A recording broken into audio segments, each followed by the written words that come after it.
welcome to another episode of RNR Talks. So, today I have with me Ishita Iyer. She's a mental health professional and an entrepreneur. In today's episode, we are going to talk about issues related to women, how work culture, juggling life affects women's mental health. So, let's hear it from her. Hi, Ishita. Welcome to my show, RNR Talks. Thank you so much for having me. So, let's begin with speaking about how did you choose to be a mental health professional? My first exposure to mental health came from when I moved to India. I'd actually come down from Africa, as you are aware, for a surgery.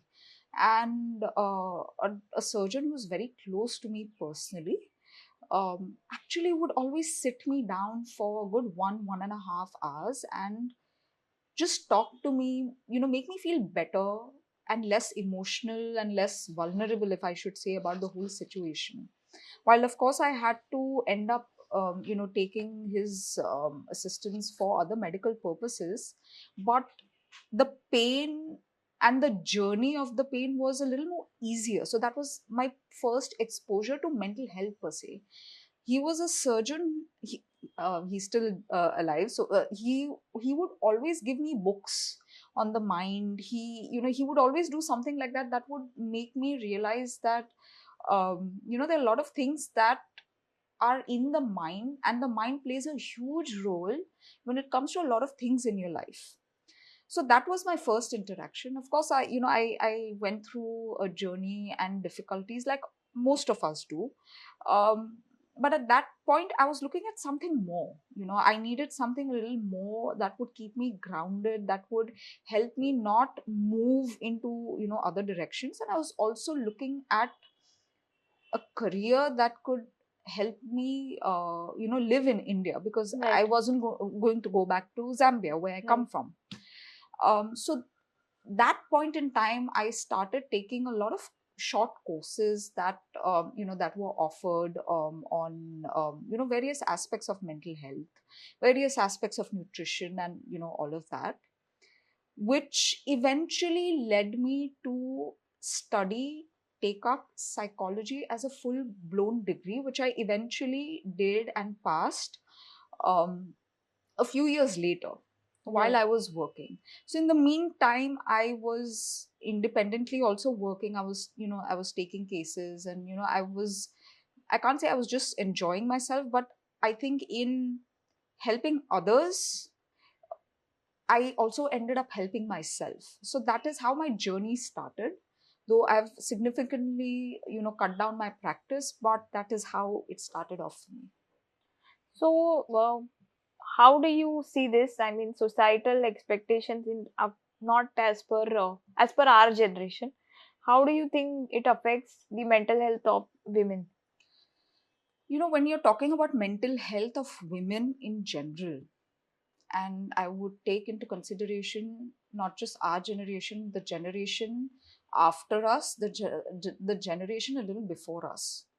We are taking into consideration a lot their physical health as well, that impacts their mental health, because as women we come with a lot more hormones. We come with cycles that impact our health significantly, that in turn also impact our moods. They impact the way we work.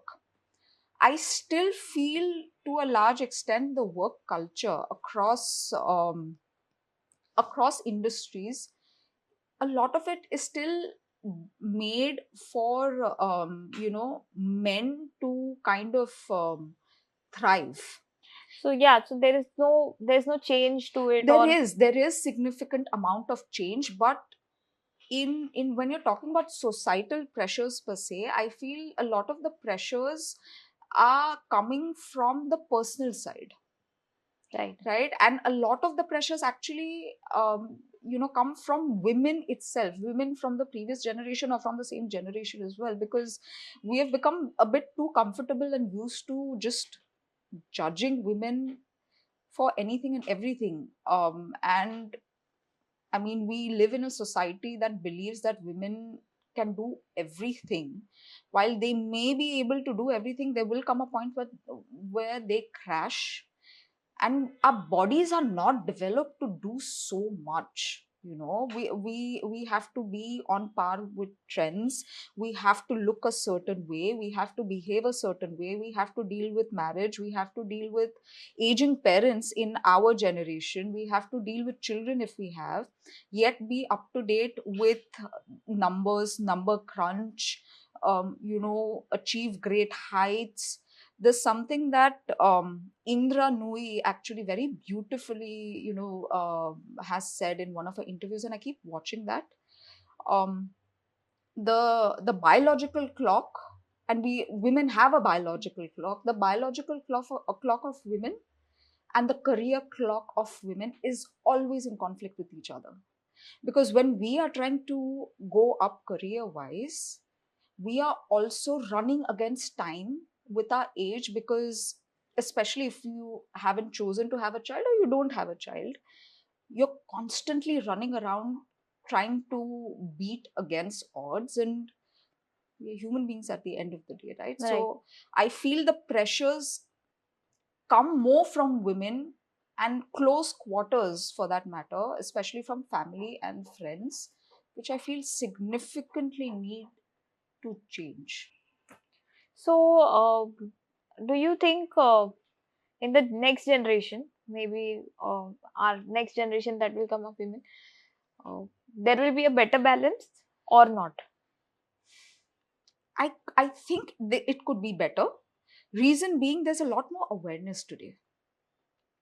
But don't you think that the whole women empowerment thing, where we keep saying we can do everything, we can do everything, we can do everything, this will go and right sit in the head of the next generation women, So making them no, all the more I dominant? agree, but I think women of today are also understanding that it's okay to not do everything. You need to, a lot of this is my observation, and I might be 100% wrong. A lot of women today are dealing with a lot more gynec disorders. Why? Because we are not in our feminine, we are not operating from our feminine, right? Our bodies are developed and made in a way that we need to take rest, not as reward. But I honestly feel I have a lot more hopes from the next generation, because they are a lot more aware. I think they will be better equipped, provided technology is not misused, because that also plays a significant impact on our mental health and the way we perceive ourselves. All the more with women, because today we have all kinds of editing tools, we have everything available to make us feel less than. We don't even need someone from close quarters, right? We have enough trolls to kind of do whatever they do. So I feel, if I think the onus is on us, if we give the women, the next generation of women better tools, they would be able to navigate the real world a lot better. And when see, women empowerment is not saying that women should do everything and women are the best and we are number one and all of that. That's definitely not what I believe. Women empowerment is actually talking about equal opportunities, right? If you're talking today, a lot of women are in the workforce. Many women work, right? Or many, I'm saying many because a lot of women choose to not work for whatever reasons. So if you're bringing food on the table, also you're expecting women to do come and emotionally hold the family also together, do the housework also, cook also. Somewhere you need to, if she is sharing 50% of the load, you also need to equally be able to kind of put in your other 50%. So when it comes to women empowerment, I think we need to make the men also understand that it's not limited to just, Right. it's not just limited to money, it's not just limited to power and position. There are a lot of other things. Don't limit yourself to just in the name of women empowerment, don't just limit yourself to career growth and all of that. There's a lot more to life. So, so I have one very interesting thought behind this. See, in yesteryears, women used to be the driving force at home, not at work, but at home. So they would still be the dominant power. And women in today's generation probably can't call them dominant force at home because they are not at home only. So now we talk about equality and we talk about equal, being equal at home. So now you're not the dominant force.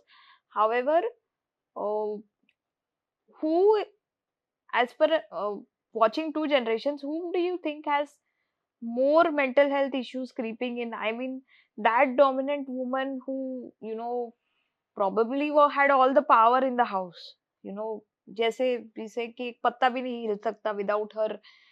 And most of The India, matriarch. yeah, and a lot of, even I think Gujarat also, a lot of houses or tribal areas or probably small uh, areas, they practice this. I mean, there also woman is dominant power. I have seen in UP also, after a certain age, probably she's been kept under the thumb for a very long period of time, and then as the women goes in her 40s and 50s, and probably her two children get married or something, and she eventually becomes dominant power.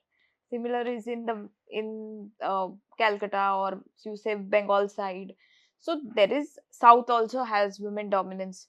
So so whom do you think, what is your judgment? I mean, who, uh, because we recognize mental health issues right now, but what do you think? I mean, uh, where is the balance? Is this like is there a balance, or is this something new that our next generations need to explore, or is there loneliness that is creeping in because there is too much that women are taking up, or probably there's inflow of money which was always, maybe that money was given to them by legacy and now it is being owned. So what is your opinion? Loneliness was always there. And if you're talking about loneliness in women, it was there always, even in joint families and in the generation before us. But uh, it was it was somehow, it was covered in ways that we probably couldn't recognize. However, it's important to understand that trauma is passed on through generations, right? What our grandmothers or grandparents, and see, circumstances and world was at a very different stage at all these periods, right? So if we are talking about trauma being passed through the generations, I feel our generation has taken a severe hit there. And I feel like our generation has at this point in time struggled quite a bit, because we are taking the hit of what the previous generations weren't able to work on. So now there's an overload. I often tell people that some there are a lot of issues that are so, if I talk about patriarchy and matriarchy, there are so many issues that are so deeply rooted in patriarchy, we cannot single-handedly just kind of change that. There are certain things that are considered the norm, and they will continue being that until a new phase or until a new time comes. And understanding that, or embracing that in itself, becomes very very debilitating for a lot of people, because you know see, the way, I believe the way the western world is able to understand mental health, in India it's very different. Because situations, their family systems, they are very different than the family systems that we have in India or Asia, for that matter, right? We are a lot more a lot of emphasis is given on family, staying together, doing things together, and so that comes with its own set of challenges. So to answer your question, I feel like our generation is having a lot of mental health issues today. And mental health is not something that, see, it's not just being anxious, or it's not just being depressed. It is a serious problem that erodes you on a daily basis until you don't seek help. And it's not just limited to therapy, it's not it's everything together. It's your lifestyle, there are multiple facets to it. So yeah, I feel like our generation is at this point in time taking quite a bit of a hit, because there was no way the previous generations were able to process it. Because previously, if you look in our mother's generation or anything like that, if you say that I'm going for therapy, or I'm going to a psychiatrist, or I'm going to a psychologist, people would just look at you like that, saying, Yeah. are you crazy or something? But you're if you don't, now people realize that if you don't seek help, now it can be help on a spiritual level, it can be some, a psychiatric medicine, it can be anything that is comfortable for you. You should seek help, because we are already in a system that is pushing us to do everything alone, Right. right? Right. And as human beings, we are not devised To to work be, yeah, we alone. can, what did COVID do to us? We know what isolation does to us, right? That is when you literally go crazy. So yeah, so that is what I would. Post COVID scenario mein, I'm sure you must have had many cases where there must be a lot of issues related to returning back to work life for all, I mean, entrepreneurs, and there must be a lot of cases of burnout. There must be a lot of cases of, reluctancy to get back to office life or routine life. So, how have you dealt with it, or what are the common trends that you have noticed? See, COVID in general impacted everybody very differently, because everyone had their own unique situation to deal with. One of the most common issues post COVID has been a lot of brain fog, which of course is something that you need to speak to your general practitioner and kind of deal with. But that brain fog does impact you on multiple other levels when you're trying to do, when you're trying to work, or when you're trying to do anything that requires a little more attention. So brain fog, was one, like immediately post COVID, especially post the second wave. That was very common. Loneliness, extreme loneliness, was a very very common issue.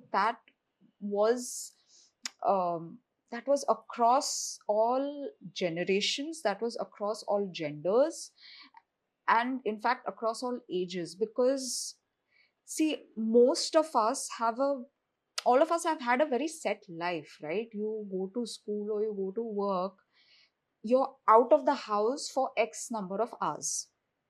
Now, suddenly, everyone is forced to be inside the house. So, a lot of us didn't know how to deal with each other's. We didn't know only how to deal with each other when we were all living together.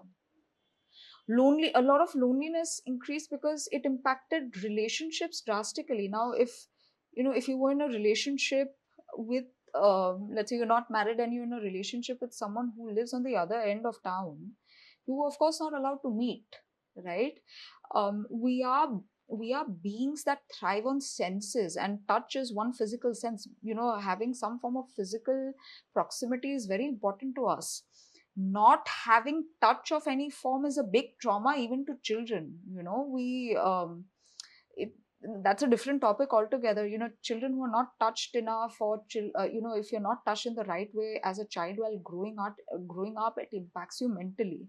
So we didn't have any physical interaction or closeness with a lot of our loved ones, Right. right? So that really really messed people up mentally. And post COVID, lonely again, on the point of loneliness, a lot of people lost their loved ones. Right. So that, or they had, if someone had COVID, and they had other health conditions also, they had to deal with extreme fear of loss, or deal with grief. Grief was also a very big problem, and it still continues to be a problem because the damage has been so grave and so permanent. People lost their jobs, right? So financial trauma is a very big trauma. Now people just lost their jobs rampantly because the companies couldn't do anything, right? We have seen so many things closed down. Cinemas, okay, Yeah. cinemas have closed down. Hotels, cinemas. Hotels, people in the hospitality sector were badly affected. People in the travel sector were badly affected. So there was a lot of financial trauma that that came with it. And how much can you do online? So compassion fatigue was also another big problem with a lot of caregivers, healthcare givers, and therapists alike, including me, because we didn't know how.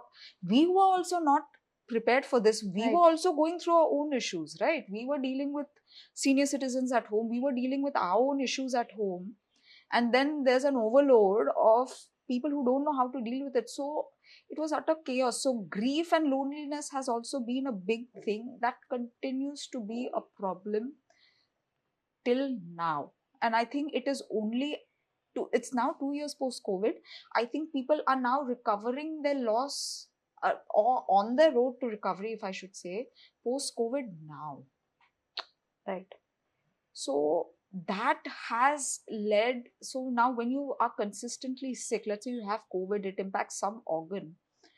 Being constantly sick also messes with your head because you're not able to go to work properly. Most of us complain of fatigue. Most of us complain of things that we were able to do, accomplish before COVID. We are not able to accomplish now. Wow. Right? Previously, I can say this for myself. Previously, I would travel, with via public transport, very confidently. I am working on my confidence even Yeah, I now. completely agree with this, that public transport confidence is completely gone. Like if you're traveling by metro and local trains in Mumbai today, it's a very different scenario. So that, this is me. But there are people who are still struggling with it. A lot of people complained No, of. I am also an example of it. I can't travel. I have not. I think I must have just traveled twice or thrice by local train in the past 4.5 years. There were women who I know were pregnant and had COVID. So you can imagine the trauma that that person is going through. I have COVID, and I have to deliver a child. Now imagine the impact. So I think this, we are talking about women. Now coming to men have equally, it's hit them equally, because if you were the sole bread earner of the family and you have I'll give an example of someone who I know in the building I stay in, right? A man who was in the hospitality sector. He had taken loans. He had a home loan. He had taken loans for his company. He had to fire staff to begin with. He had to pay salaries. He had to pay up for loans. He had to pay the school fees. He had to think of providing for the family.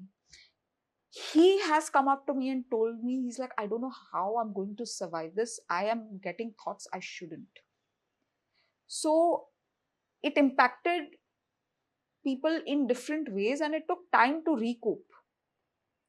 So I mean, this is, I think we're still dealing with post COVID situations. And I tell men and women alike today who talk about mental health challenges, that if you need to take into account that all of us lost 2.5 years of our lives. True. And you need to be a little more kinder to yourself for that, right? Because if you're alive today, dealing with COVID, dealing with loss, and loss to what degree? You're constantly seeing pain, trauma, death 24 hours up. You open your phone, you see that. You open the news, you see that. You're talking about it. They reached a stage of fear psychosis also.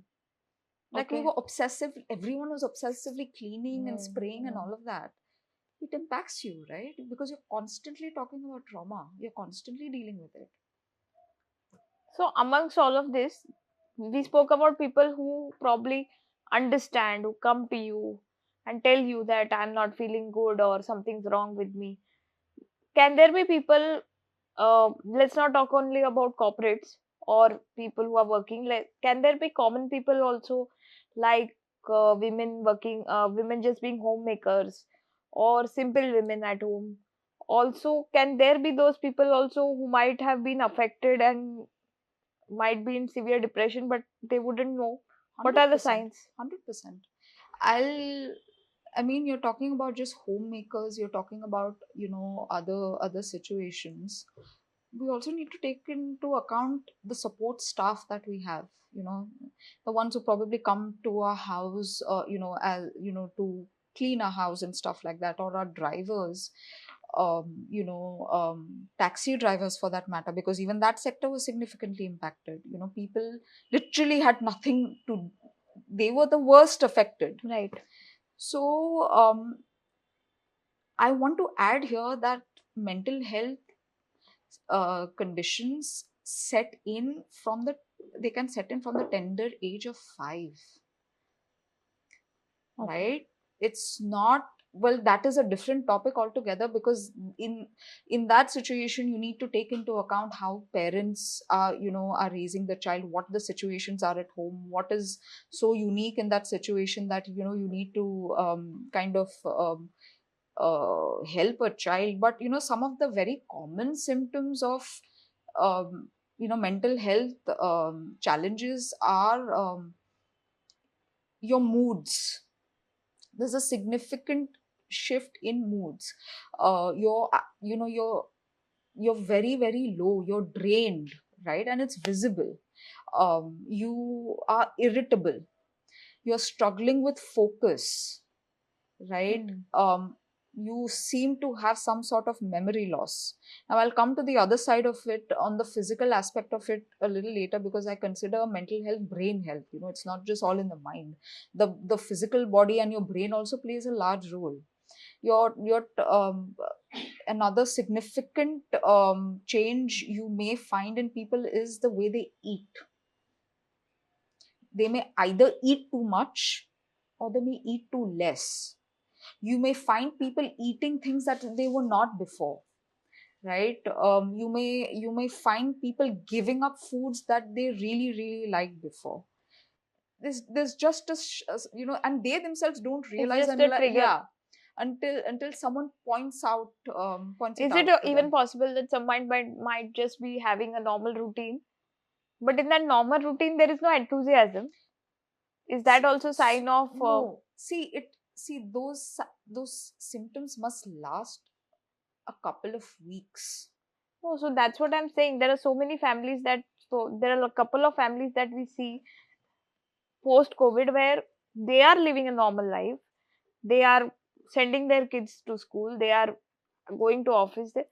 But we see as a family they are just living mechanically. Yeah, yeah, that's a big And sign. this is a very common thing that we see in mostly in our friend circle, in a Yeah, lot of families where we see is they live a very mechanical life like a zombie. I mean, they yeah. will get up in the morning, they will just do their stuff. If there's husband and wife, they'll go to office, they'll come back, and they won't really have a they don't really have a life. I mean, life inside the house or between the couple, or for whatever reasons, even though they have had a COVID child, or probably they're, it's very empty. So let me add to this. This is a little bit of a misconception. People do not need to necessarily have big problems and big discords, or something like what you just mentioned. Someone can have absolutely everything and still feel empty inside. Right. From outside you feel this person is doing very well financially, great family, has support, has friends, but still is struggling inside, but for whatever reasons they might be. And sometimes they know that if they are going to voice it out, it's going to, either people are going to tell them, just come out of it, just get out of it. But it's, hello, it's not you who's supposed, you're not dealing with it. Right. How you deal with something is going to be very different from how someone else is going to deal with it, Right. right? So that is one big misconception people have. And I feel men tend to suppress this a lot more. In fact, in the later years of life, especially post retirement and all of that, 70 to 75% of suicides or attempts or thoughts a lot of times come from men, Right. especially in the society that we live in, that we have kind of made this big, men are you're supposed to man up and be man enough and all of that. I don't want to get into the other side of what there's another side to it also, right? That men tend to kind of be aggressive, and they kind of I mean, they're unbothered, they're emotionally unavailable. That's a completely different thing that we're talking about. But if you're looking at the crux of it, it's because they are taught from a very young age not to express themselves. Now, Okay. women in general, we look eye to eye, right? If I'm feeling down or if you're feeling down, we'll ask each other, hey, what's wrong? Talk to me. We'll break down and we'll talk it out. Men are not taught to do that.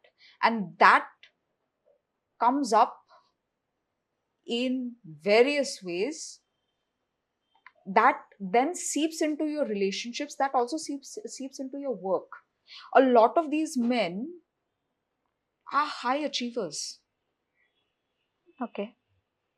They will be at the top of their game, but hollow inside. Right. So yes, these are, people might be living a mechanical life and all of that. Yes, that is true to one extent, but there's also, mental health is not black and white. There are a lot of gray areas.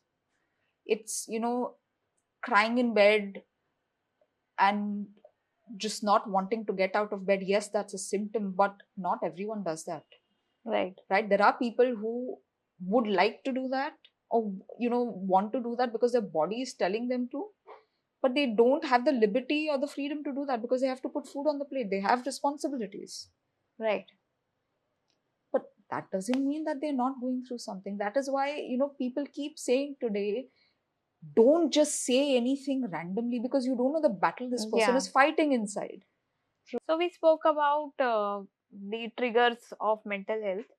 So what is that can be done to I wouldn't say help, but I would say what routines can be adopted or what can be done, to identify, or even if you are as a person you recognize that okay, I'm going into some kind of, there must be some self care regime or something that can at least be on your own level that could be started to be done.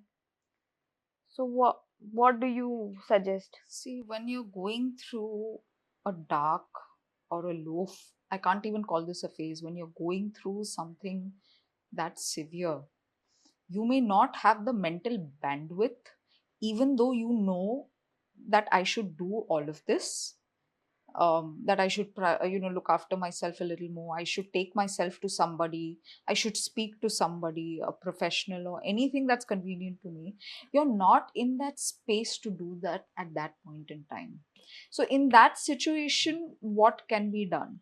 If, let's say, your loved one, your spouse, your family member, like a parent or a friend, a close friend or someone, is recognizing that this person is not behaving the way they used to, or there's some significant changes in the way they have been, and something is significantly wrong.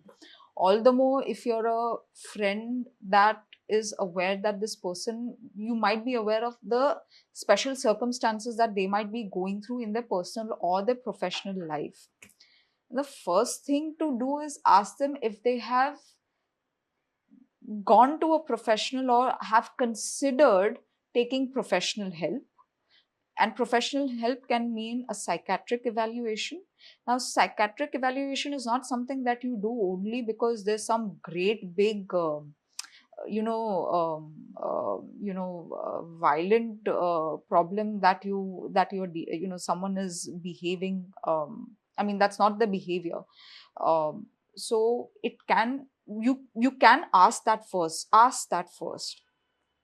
If that person has already gone for that, and if they are in, encourage them to definitely talk to somebody. It can be a counselor, it can be someone else that they're a lot more comfortable with, it can be some spiritual guru, whatever is comfortable for them, that allows them to talk about what they're dealing with without being judged.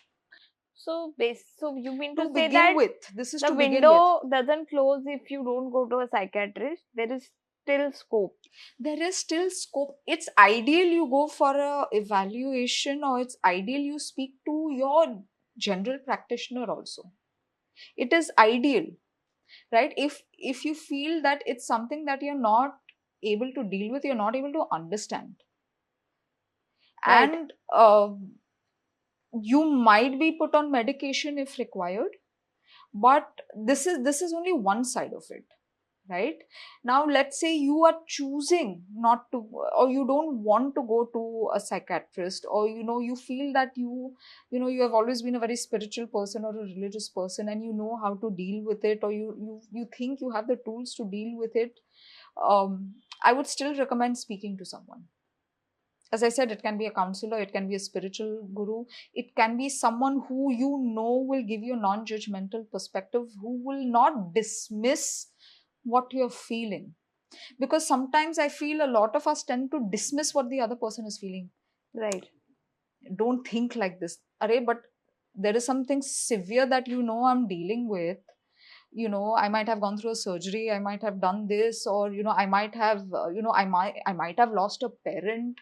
It can be anything. It's a very range of situation, right? So don't just say that you should not feel this way. It's already this much time, why are you feeling this way? Don't say all of that. That is one part of the care that caregivers need to give, because that plays a significant role. You can take care of yourself, right? Meditation and all of that comes at a very later stage, Yeah, but because you can't you focus only. can't How can you you meditate? can't see, meditation is not for everybody. And I'm saying this as someone who does meditate once in a while, and I used to often, and I try to, but it's not for everybody.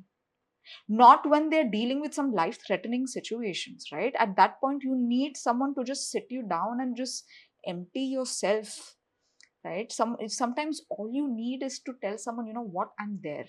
So care is very important from people close to you. That is one aspect. Another aspect of mental health that I strongly speak about is your lifestyle. You need to check if you have certain vitamin deficiencies, vitamin D3, vitamin B12. Your all the more if you're a vegetarian. Do you have any other issues like thyroid, PCOS, or are you going through menopause? If you're a man, if these apply to both men and women, right? Things like thyroid and other physical health conditions. You need to make sure you are doing a regular health checkup, because vitamin D deficiencies and a lot of vitamin and mineral deficiencies aggravate mental health conditions. No. Post COVID, all of us are largely inside the house, Right. right? A lot of us have been, especially in our parents' generation, they used to go out a lot more when it came to work and a lot of other things. And the kind of food they eat was also a lot more purer, if I should say. So that the kind of food that we are putting inside of us is is going to be one of the key components of self care that we ourselves need to look after. Got it. We unfortunately cannot eliminate all the stresses of our lives at this point in time, right? We cannot just sit at home and say, in many situations, we not everyone has the liberty to just sit at home and do nothing, even if we want to. And sometimes we should give ourselves that break before the body breaks us down.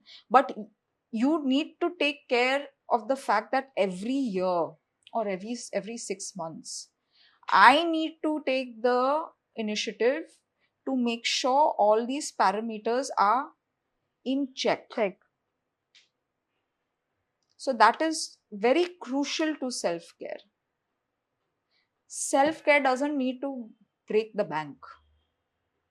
Yeah, that's true. You can go on holidays. Yes, that's important. You can take breaks. You can go to nice restaurants. You can do a fancy mani pedi. You should invest in your, physical well-being and your looks. But equally, equally do things that ground you. It can be taking a cooking class. It can be going for a pottery class. It can be going Something for that you enjoy. something that you enjoy, something that is new also. Right. If you don't, if you feel that you're going through a very financially difficult time and you can't do that also, just do very basic things at home. No, if you haven't had, like, let's say, a nimbu pani for a very long time, start with that. Start rewarding yourself a little more. That is also important, because that will trigger the reward center in the brain, right? You are constantly giving, you constantly have to do things for others. Do a little bit More for yourself. do a little bit for yourself. Prioritize yourself. If you know you're diabetic, or if you know you have certain health conditions, choose to eat first for your health. Let people eat whenever they have to. Very difficult in an Indian scenario. Very difficult in an Indian scenario.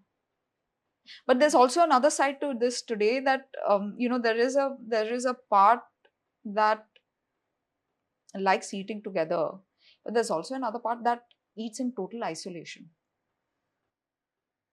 However, still, like I said, in There an needs to Indian be a balance. Yeah, in it's an Indian society concept, eating separately or large eating in large before, parts. Yeah, for especially for women, is like the most. Even if they, especially mostly women nowadays are gestinal, gestinal converts into diabetes. I mean, post pregnancy or post baby.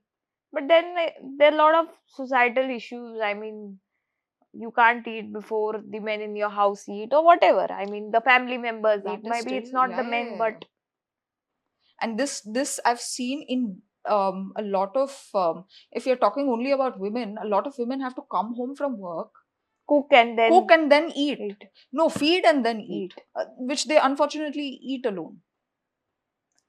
So somewhere you need to find a balance. Somewhere you need to prioritize yourself, at least somewhere, without feeling guilty. There's also another problem, right? A lot of us feel guilty for putting ourselves first. So I think that guilt needs to go, and the only way to do that is doing a little more for yourself. See, a lot of these issues are very unique and subjective to everyone's family and everyone's life. Right.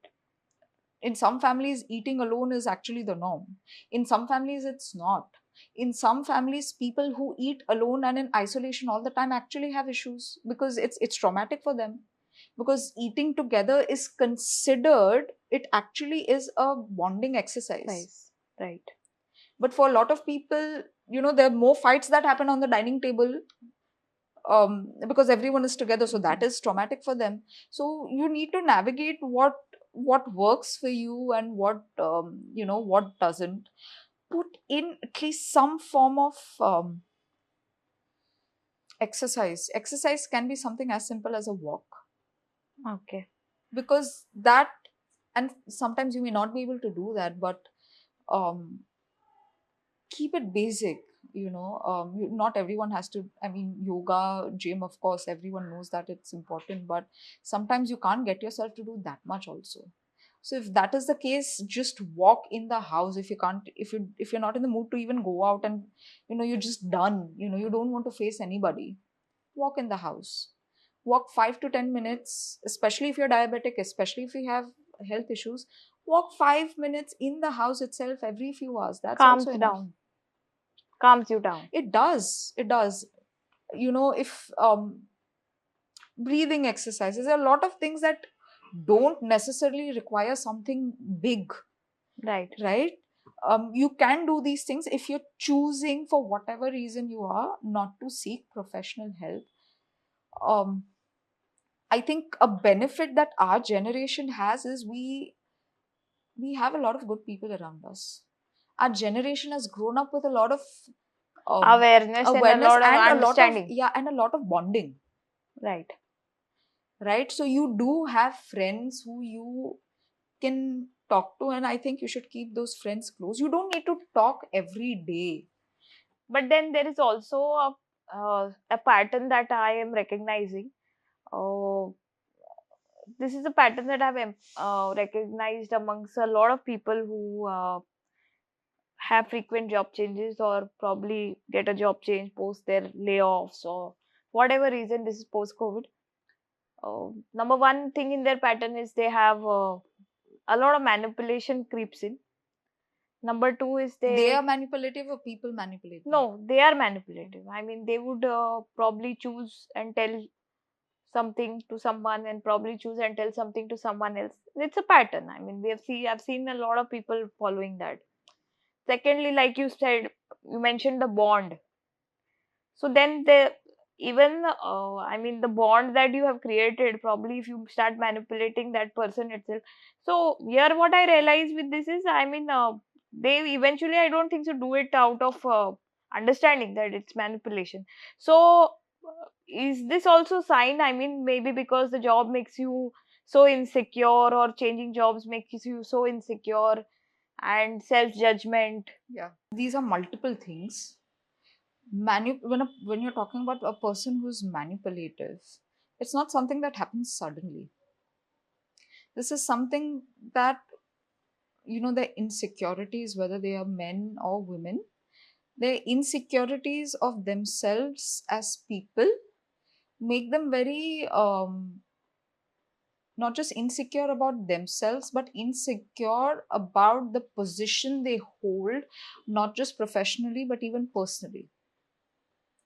And in today's day and age, it's increasing a little more because there's so many. Okay, yes, there are a lot of things. People are losing jobs. People, not everyone is doing well, in let's say financially, or they may not be doing well career wise. But there's also another side to it. A lot of people are doing very well as well. They have somehow managed to navigate, and been able to move ahead. And I think sometimes a lot of these people forget that everyone has a life journey of their own, which is different. And this, now coming to friendships, or coming to relationships in general, I think we need to, I think, accept the concept in with today's world is that it can come with an expiry date. Right. It does. Not because something might have significantly gone wrong, but there might be a reason that everyone is on a different path. Thresholds have become Thresholds comparatively have become become different, different. priorities have Have become become different. different. Someone might be significantly dealing with something in their lives, and the other person may not, they may not want to be a part of it for whatever reasons, and that does lead to cracks. Someone might be dealing with a mental health issue, they might be dealing with something that may be a lot more easier for you to deal with, but maybe there might be a misunderstanding that, oh, I was able to deal with it, so why isn't she able to deal with it? Right. So then one person feels manipulated. When the other person shuts down, the other person feels manipulated. So this is, I'm not talking about manipulative behavior here. I'm talking about the other part that you asked. Relationships have become a lot more fickle. I think also people are now understanding the concept of boundaries. Yeah. Right? We cannot just end up saying anything to anybody and expect them not to feel. Right? Because as we mentioned earlier, everyone is going through a battle of their own, which you cannot, and you cannot even be present, or you don't need to talk all the time. Right. Now, when it comes to pure manipulative behaviors, now, you're talking, you need, if we bring the aspect of narcissistic personalities and all of that, that has also become a lot more rampant, right? Manipulative behaviors often come very earlier on. and for various reasons, the child might have been bullied, the child might have gone through xyz, or the child might have been used to getting something all the time that they, and they may not be able to get that anymore. That may be making them a lot more insecure, so they have this facade around them. So there are a lot of layers to this, but yes, it has become increasingly common to manipulate your way to make yourself feel powerful. And it's a lot, I find this a lot more, women are equally manipulative, but it's more visible in a lot of men, because for men the thing is their entire identity is around their work. Women still come back home and they have an identity in a social circle, in the family circle, around their children and everything. For men it's largely their work. That's their. That is, and in certain situations, if you have to get your way, you just have to get your way. But unfortunately, I feel a lot of people are not able to disconnect from that. Right. And that seeps into their personal relationships, which significantly impacts your personal relationships. That can lead to a lot of discord. If it's with a spouse, it can lead to a divorce. If it's with parents, it can lead to moving out, which is still a concept that we are getting used to in the country. Right. So if you feel like this person is being too manipulative, you need to draw your line. Right. And if you see, boundaries is when we talk about boundaries, we are not in a society where we can just disconnect with everybody. Exactly. That's the We problem. can't. Right? The Western world Yeah. can still, just have boundaries and not go to this social thing. Bhai, idhar nahi chalta hai aisa. Right? And it's so you need to be very, very conscious about how much you share, what you share, with Self whom boundaries. yeah, this is self boundaries, with whom you share, why you share. Right. So, along with these topics, there's also very intriguing topic that is on nowadays is women being financially stable. So, there are a lot of there are a lot of things related with it. Women being financially stable uh, gives them a lot of power. Women being financially stable also makes them feel on an upper hand. Women not getting married till the age of 35. Uh, that's a very major that we are seeing. So, in your sense, as a mental health practitioner, how do you see this? Do a lot of women who are financially stable, do they have separate set of issues? Yes, they do. Now the thing is, now if you're talking about financial stability, we have been raised as a generation of educated women. With education, you're empowering a woman to make her own decisions, have her own opinion. Today, no woman would want to be subjugated like previous generations without opinion. Every woman who has at least done her 12th and at least has that awareness today will come with opinions of her own. Now, when it comes to women who are doing well very financially, I feel a huge problem is, and especially when if you're, I don't want to compare men and women, but I feel like um, our parents educated us, made us independent to a level where we have become hyper independent, which is a trauma response. We are capable of literally doing everything on our own, including bringing money to the table, including earning. But is it good or is it bad? It is good and bad, because if we have brought up women like this, have we raised sons to deal with these empowered women? No. Which is a big problem almost everywhere. I'm not questioning any parents' upbringing, but I'm saying these are real issues, right? Because this is also where insecurity, in the previous question that you asked me, this is where insecurity also creeps in. This is where manipulation kind of creeps in, because people don't know how to deal with women who know how to deal with everything. Now, it is good because women cannot be manipulated or they cannot be subjugated in a lot, like in a lot of times earlier. They had no voice of their own. They could not leave and they could not do anything of their own, which made them pretty much jailed and chained to their circumstances, deal with turmoil, deal with abuse, deal with mental health, and you name it, right? So in that way, you cannot fool women today, which is good. Right. But the flip side to this is most of us have become women or men that we wanted to marry. This is for a lot of unmarried women, because men are today, a lot of men are choosing um, not to play their role. When it I feel like the generation before us, the men were much more um now This there is is, a very common yeah, opinion that I yeah, have from yeah. many other people also, which says that the previous generation men were more probably, I mean, I would say they would be more focused in the house, or probably they were more helping. Rather, it's the reverse. I feel that way too, though not everywhere, but I feel No, somewhere it's they, a very common opinion. like, a lot of men in the previous generation were not emotionally available. They felt like they were putting food on But the then table, those so it was who, done. but they were more involved in the They house. were a lot more involved. A lot of women our age still highly depend on their fathers for financial suggestions, and rightly so.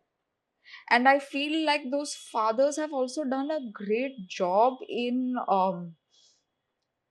putting us where we are today. So in a lot of ways, I feel our fathers were very a lot more easier to trust than a lot of men today. And I'm not saying this applies to everybody. So, do you think the generation post? So, probably this has happened in the last 15 years. Do you think the generation post the suppose the daughters that we raise and the sons we raise, would it be easier for them in future? I think it would be easier It for would them. be easier provided both the parents are around the child.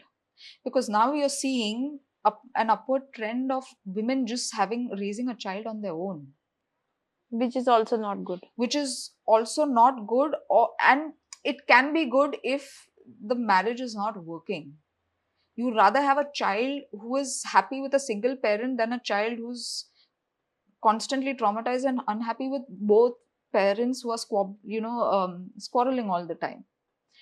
But the other flip side to this problem is it has made women extremely lonely. It has made a lot of us very masculine, because we often have no choice but to do everything on our own. And there are times when you can do it all, but you don't want to. You want, as you know, as a human being, you want that support. Right. That is a little beyond your parents. That is a little beyond your friends. You want someone who you can call your own. So this is a major problem, I feel, and it's a varied problem. There's two sides to this, which almost all women today, married, unmarried, with a child, without a child, are dealing with. And this is also why I feel a lot of women are choosing not to have children, is because they you they don't know if they have the bandwidth to deal with another responsibility Right. when you don't know how things are panning out for you, which is why egg freezing and all of that is on the rise. Right. At least you have, at least if you're earning money, you're at least able to manage certain things of your own, because financial trauma is also another big issue which women in the previous generation were not able to deal with, right? I mean, they were subjugated because they didn't have the liberty to choose. Right. So yeah, this is So, what's your opinion on support groups and you know, uh, do you think, or what's your opinion on when we talk about majorly what comes out from our discussion is there's a lot of loneliness which has crept in post COVID, post scenarios of a lot of women getting, which is a good thing, getting a lot of opportunities, however, which makes them more empowered, rather more dominant, more lonely. So which kind of support groups, or what should be the solution to this? I think support groups should not be limited, or rather, support groups, mentorships, coaching, I think has very rightly taken place now. And if you see, there's more people with Yeah, all of those willingly willingly coming ahead. taking and giving, is because of this very same reason. Why have life coaches grown so much? Why have business coaches grown so much? Because there is so much of a need for that.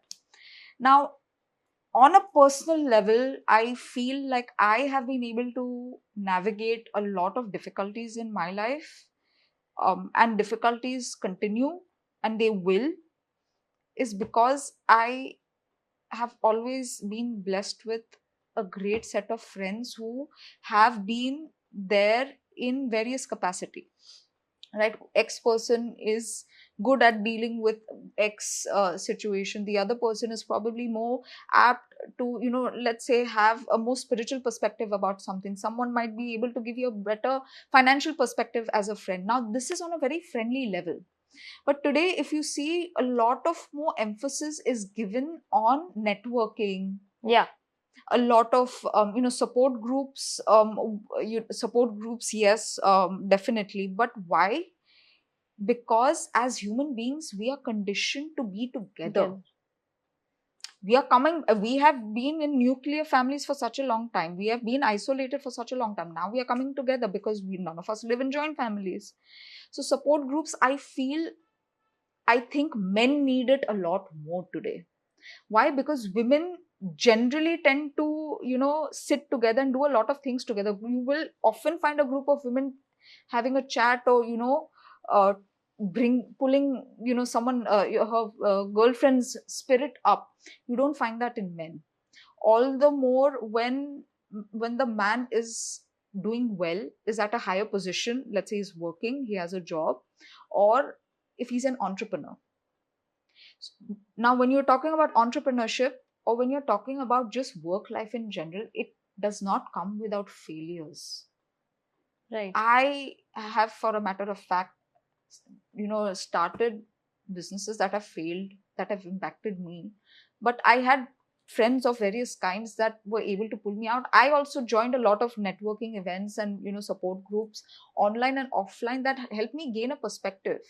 Right. So I think men, especially on a higher level, I feel like they should put the ego aside a little bit, men and women, but a lot more men, and actually explore, like circles, or, close knit circles of people from the same industry, different industry. Isn't it common? Isn't it a very common thing in the West? It is. But in India, a lot of this is looked down on. I mean, there they would probably go. They would probably go out for a Saturday night football game, or I mean, games is a culture there, so they would go to either play or see. So I think it's. So as I was saying, I feel it's important that we push more men into, joining support groups, on networking events, and going for coaching. It can be business coaching, it can be coaching related to their field, or it can be something else altogether, because they will be able to understand and resonate when they see someone else dealing with a similar situation that they might be dealing with, right? And I think it's time to kind of break that barrier that, men don't need anybody, and, stuff like that. I feel we are a society that does get influenced by other people. So let's say you feel like you're not doing well in your career, and you see someone else doing better, and that person is willing to give you some guidance that maybe if you change this, maybe you'll be able to do more, not just for your business or for your work, but you'll be able to give more to your family and to yourself. I think that needs to be encouraged, and I see very few people doing it. And that really really not just helps you work wise, I think it impacts your health in general, right? Because if you're not feeling well mentally, you're not going to be, I mean, it'll eventually take a toll on your physical body as well, which will take a toll on everything else. So it is very important to have people that you can go seek and connect with in order for you to become a better human being and just do better with various aspects in your life. So, on that note, we conclude this episode, which was a deep discussion with Ishita Iyer about mental issues, corporate that we deal in corporate lives, and post COVID mental issues, which is maybe then right now not spoken about. If you like this episode, please like, share, and subscribe, and tell us in the comments if you want a part two or you want to hear something else, which is a deep dive topic. So, bye. See you again in a new episode. Tata.